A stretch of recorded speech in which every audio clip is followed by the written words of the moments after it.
For me, the theme for the greater good represents actions, whether big or small, that benefits not only other people, but also oneself.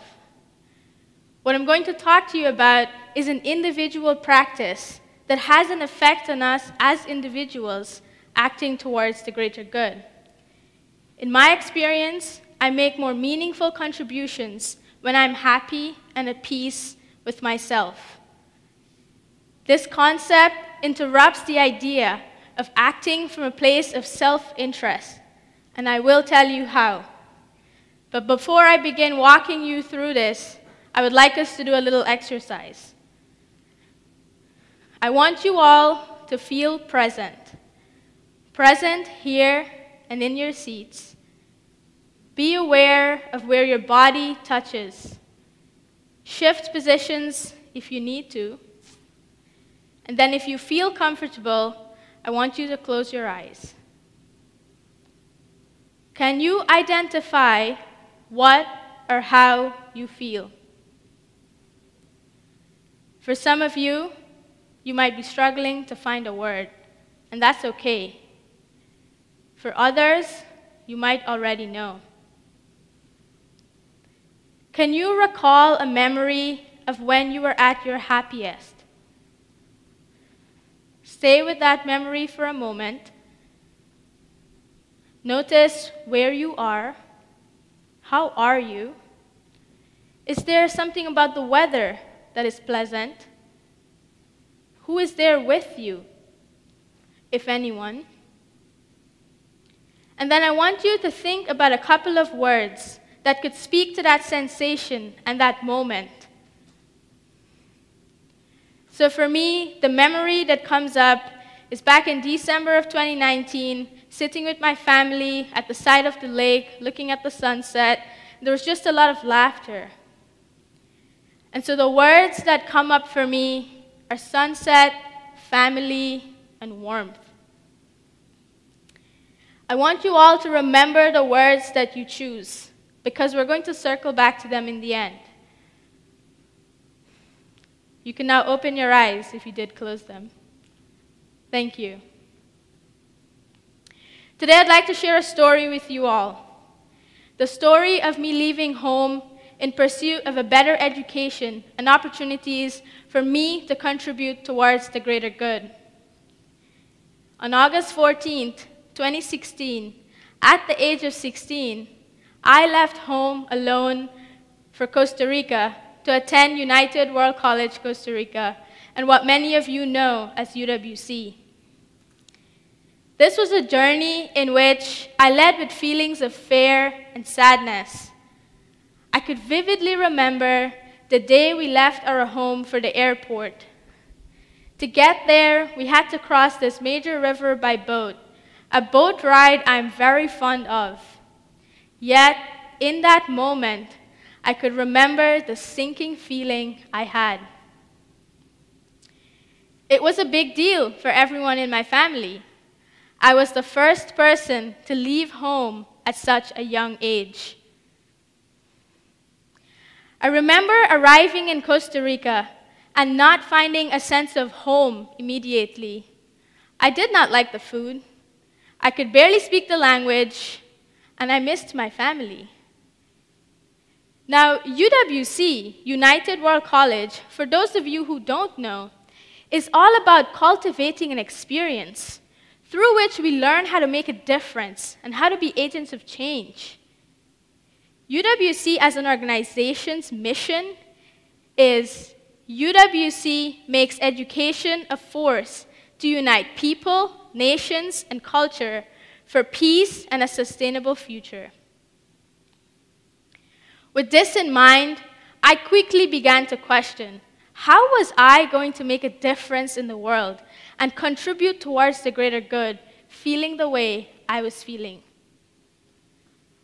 So a few weeks into that experience, I decided to shift.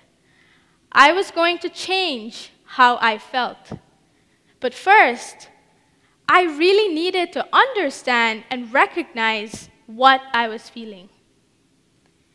Looking back, the first step was me noticing how I felt And second, making a decision to work with it, which then led to a journey that created more peace and happiness for me. But the very important part in there was me figuring out and becoming fully aware of how I truly felt. Sometimes we get so caught up in this culture of being so scheduled, we forget to take time and actually figure out how we are feeling. And that essentially brings me to what I want to talk to you about.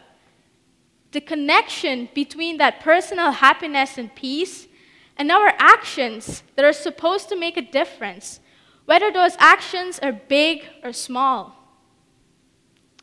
So about a few weeks after living there, I made this life-changing choice.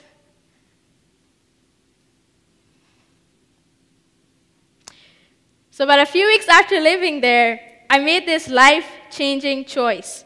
I first identified that there was feelings of fear, sadness, and uncertainty.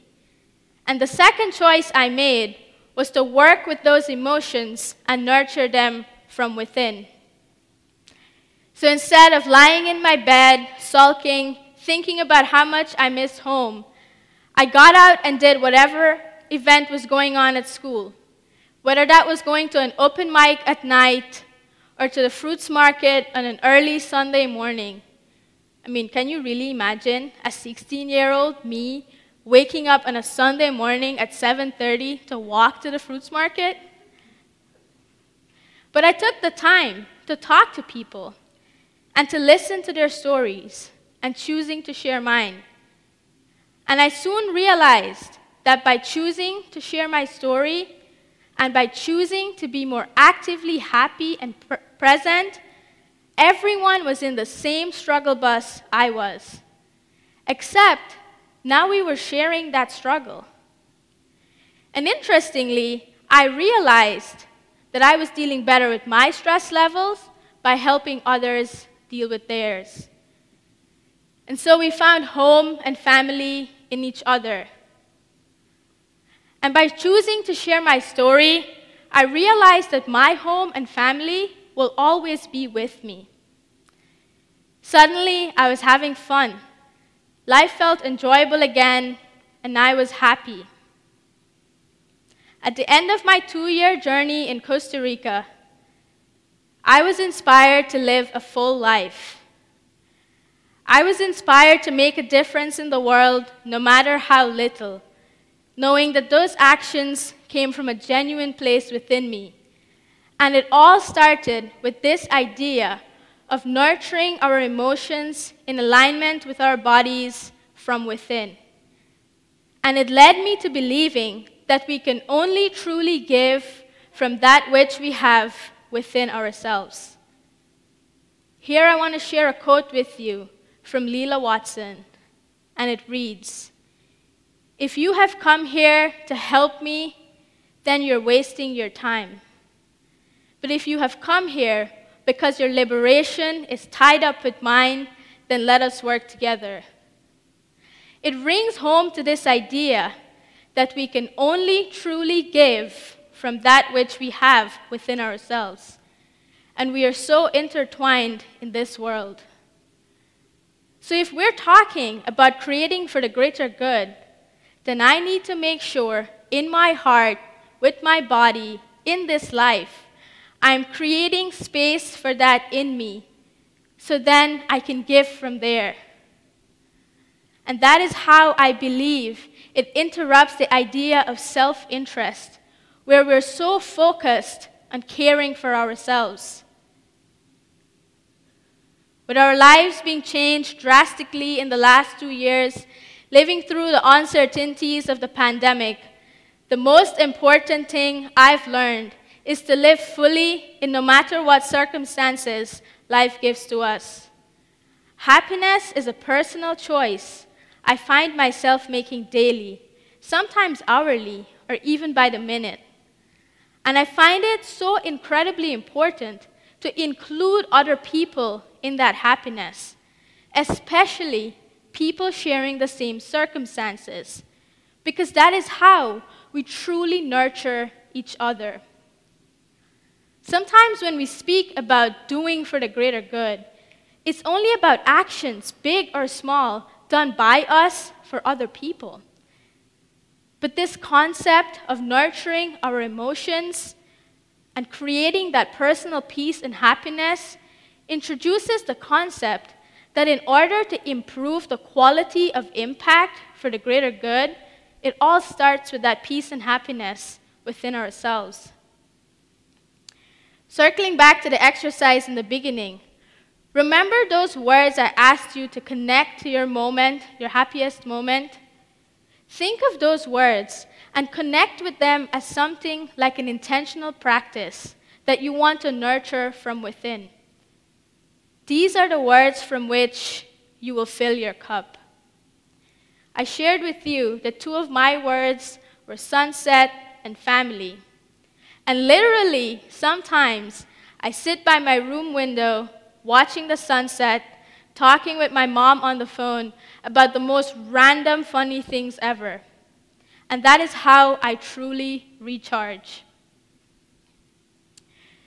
These words will help bring it full circle for you, and it will help you to include yourself in the equation more often.